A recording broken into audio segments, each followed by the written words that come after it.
De plus en plus, certaines personnes affirment que les pratiques du christianisme, notamment catholique, seraient similaires aux pratiques de la spiritualité ancestrale panafricaine, présente notamment dans les Antilles. Cette idée repose souvent sur des ressemblances extérieures, c'est-à-dire l'usage de l'encens, de l'eau, de la prière, des lieux sacrés, etc. Cependant, une analyse approfondie basée sur la Bible montre que ces deux approches sont fondamentalement différentes dans leur essence, leur source et leur finalité. Dans la foi chrétienne, la vérité vient de Dieu lui-même, révélée dans les Écritures. Dans Jean 14, 6, je suis le chemin, la vérité et la vie. Nul ne vient au Père que par moi. Dans les Colossiens 2, verset 8, prenez garde que personne ne fasse de vous sa proie par la philosophie et par une vaine tromperie s'appuyant sur la tradition des hommes. La Bible met en garde contre les systèmes spirituels fondés sur les traditions humaines. En revanche, la spiritualité ancestrale panafricaine repose sur les traditions transmises par les ancêtres, les pratiques culturelles, les expériences spirituelles subjectives. Ainsi, la différence est claire. Le christianisme repose sur une révélation divine, tandis que la spiritualité ancestrale repose sur une transmission humaine. Parlons de la nature. Création, divinité. Certaines spiritualités affirment que la nature est une source directe de connexion spirituelle ou une forme d'énergie divine. Or, la Bible enseigne clairement dans Genèse 1:1, Dieu est le Créateur. Dans Romains 1, 25, ils ont adoré la créature au lieu du Créateur. La nature n'est pas divine, elle est créée par Dieu. Dans la spiritualité ancestrale, la nature est souvent considérée comme porteuse d'énergie, elle sert de moyen de connexion spirituelle. La Bible rejette l'adoration ou la sacralisation de la nature. Dieu doit être adoré directement. Le lieu de culte est la relation avec Dieu. Certaines critiques affirment que les chrétiens adorent dans des bâtiments construits par l'homme. Dans Jean 4, versets 23 et 24, les vrais adorateurs adoreront en esprit et en vérité. Dans Actes 17, 24, Dieu n'habite pas dans les temples faits de médôme. Le bâtiment n'est pas l'essentiel. Ce qui compte, c'est la relation avec Dieu.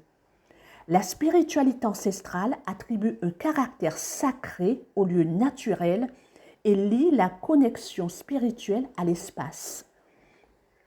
Le christianisme enseigne une relation intérieure avec Dieu, tandis que la spiritualité ancestrale met davantage l'accent sur les lieux et les rituels.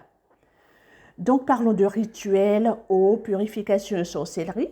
Certaines personnes comparent l'eau bénite, les bains spirituels et les rituels. Mais la Bible, elle, condamne clairement les pratiques occultes. Dans Deutéronome 18, versets 10 à 12, là, on explique que la magie et la divination sont interdites. Dans Galates 5, 20, la sorcellerie est condamnée. Dans la foi chrétienne, la puissance vient de Dieu, pas des objets ni des rituels eux-mêmes. Dans la spiritualité ancestrale, les rituels sont destinés à purifier ou attirer des forces par la manipulation d'une énergie spirituelle. Donc la Bible interdit la manipulation spirituelle. Dieu agit souverainement. Les ancêtres et les esprits, une différence majeure. Dans 1 Timothée 2, verset 5, un seul médiateur entre Dieu et les hommes, c'est Jésus-Christ. Dans les Lévitiques 19, 31, il est interdit de consulter les esprits. Dans Ecclésiaste 9, 5, les morts ne savent rien.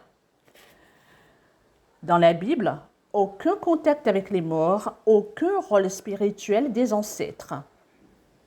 Dans la spiritualité ancestrale, on communique avec les ancêtres pour recevoir protection et guidance. La Bible dit « Jésus est le seul intermédiaire ». Encens et symbole, dans le christianisme, psaume 141, 2, il est dit « L'encens symbolise la prière ». L'encens n'a pas de pouvoir spirituel en lui-même. Dans la spiritualité ancestrale, il est utilisé pour purifier et chasser les énergies. Dans la Bible, il n'est doté d'aucun pouvoir énergétique. Tout vient de Dieu seul. Donc, qui est réellement aveugle? Certains affirment que les chrétiens sont aveugles. La Bible enseigne dans Jean 8, 32, « La vérité vous affranchira ». Dans 2 Corinthiens 4, 4, il existe un aveuglement spirituel. L'aveuglement, selon la Bible, consiste à rejeter la vérité de Dieu, suivre des doctrines humaines.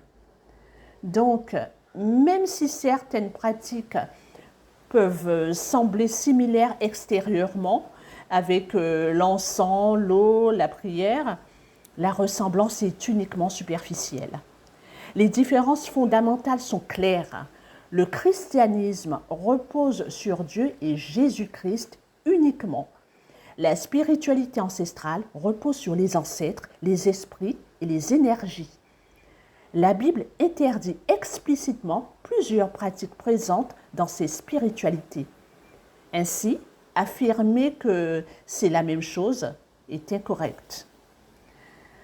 En conclusion, on dira que les ressemblances visibles ne signifient pas une identité spirituelle. La Bible distingue clairement entre la foi en Dieu et les pratiques basées sur les esprits, les ancêtres et les énergies. Le christianisme repose sur une relation directe avec Dieu par Jésus-Christ, tandis que la spiritualité ancestrale repose sur des intermédiaires et des traditions humaines. Car Dieu est un Dieu puissant, il règne de son Seigneur avec sagesse, amour, et Dieu est un Dieu puissant. Car Dieu est un Dieu puissant, il règne de son Seigneur avec sagesse, amour, et Dieu est un Dieu puissant.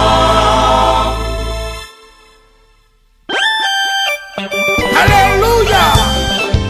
On allait!